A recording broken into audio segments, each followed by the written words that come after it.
Aerts. I'm an EdTech specialist. I've been pioneering in EdTech over 20 years ago. I'm still at it, still enjoying it, still learning every day, and I will talk to you today about some new trends and what we need to be mindful of when we talk about these trends in EdTech. So one thing I wanted to share with you is kind of whole concept of learner variability. We all talk about personalized learning all the time, and to some extent that may or may not address the question of learner variability. So the learner variability is actually a big topic at the moment because obviously technologically wise we can do a lot with technology to personalize learning to address learner variability. So for instance, what people might want to address is a child that's struggling with a particular maths concept. Using technology, you can actually work with that child on a personalized and in a way that the child can actually relate to what they need to learn. However, the technology quite often goes a bit too far down that path, and if we're not careful, that also becomes a bit deterministic. So we have to be mindful of that, and we also have to make sure that through the personalized route in learning, we don't rule out the social aspect and the social importance of learning, because all the research indicates that actually when learners learn together, they tend to learn better than when they learn on their own. So technology has kind of ignored that a little bit.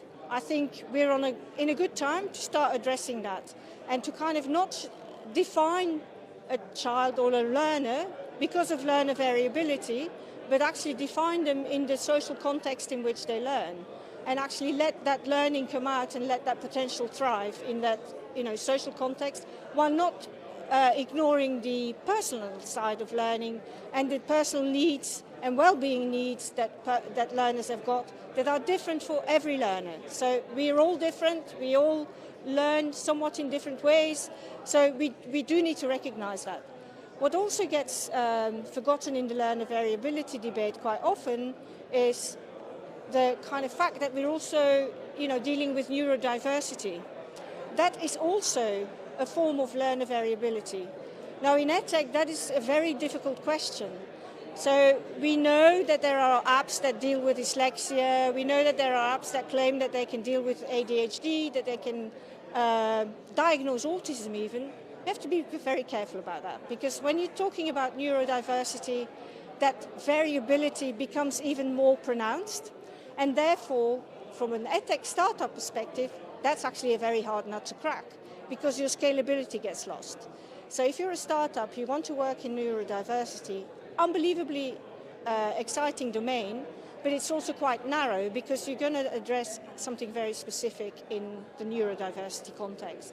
So lots of stuff for us to think about in this AI world, even more stuff for us to think about, more opportunity, and actually what we have to be really, really careful of now is that we don't take the personalized learning to debate too far into the personal and the individual, but actually we also bring the social back into it, because ultimately we are social learners.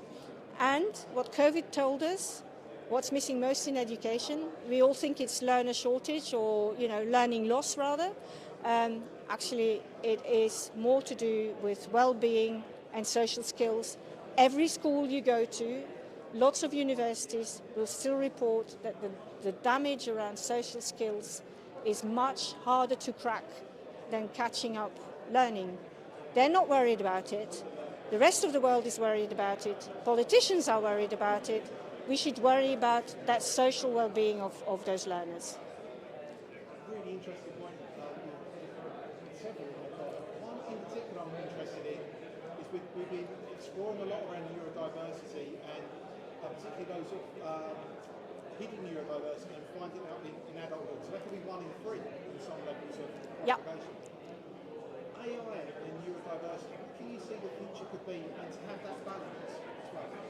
I certainly think that there's a role, and the future for AI in the kind of neurodiversity product and augmentation development for learners can be extremely exciting and will be extremely exciting, because also with what we know from the neuroscience and what we know from the cognitive sciences, we can bring that into how we kind of engage with that AI and how we get the AI to respond and trigger what a learner may need to do. Very difficult domain because again, it's very wide, but AI is also quite good if it's got enough data points to kind of learn and help identify what may be needed, or more to the point, help the kind of the tutors or the teachers or the parents identify or augment what they might need to use as an intervention. So very exciting times. It's a big question mark. The AI debate in neurodiversity, but I'm very optimistic about what it can bring to us, whilst I'm also very mindful about what it can do to us. Yeah. We've touched on, we're in a really exciting time, aren't we? We've touched on AI, we're looking at new ways to better support learners and to look at new ways of learning and we can support. Let's talk about Metaverse. Yes, of course. The Metaverse is a whole new world that can be introduced to learning. It's actually not that new. The concept of Metaverse is a bit more recent, but actually lots of people have been working in virtual and immersive learning context for quite a long time. And it has always found a bit of resistance as well. So immersive learning doesn't necessarily need to be Metaverse.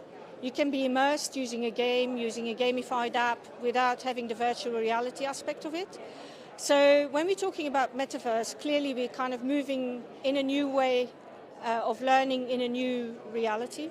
Where I see huge opportunity for the Metaverse is obviously kind of exploration, discovery learning, ultimately collaboration, but technology I think needs to get better and less of a hurdle to overcome. For instance, if you look at the goggles, the way the goggles work to achieve VR, a lot of learners don't want to use them because they feel isolated. I'm going back to my social point here about learning. And unless they feel comfortable with the goggles and can sort of overcome that sense of isolation and can engage socially with other learners, in that virtual environment, they will engage with it. But the goggles can be a really, really big problem for the learners. They're also, good ones are still quite expensive.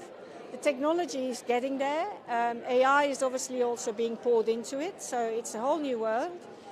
What I think is going to be very, very exciting in the whole Metaverse space is actually the arrival of Apple and Apple's goggles, because the concept of virtual reality and real reality are completely blurred.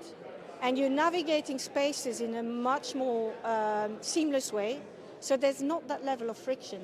The friction here is the goggles are very expensive, they're very, very new, they're not democratized yet, but I think it will also give the Metaverse, as it is now, and virtual reality learning a bit of a run for its money when this happens.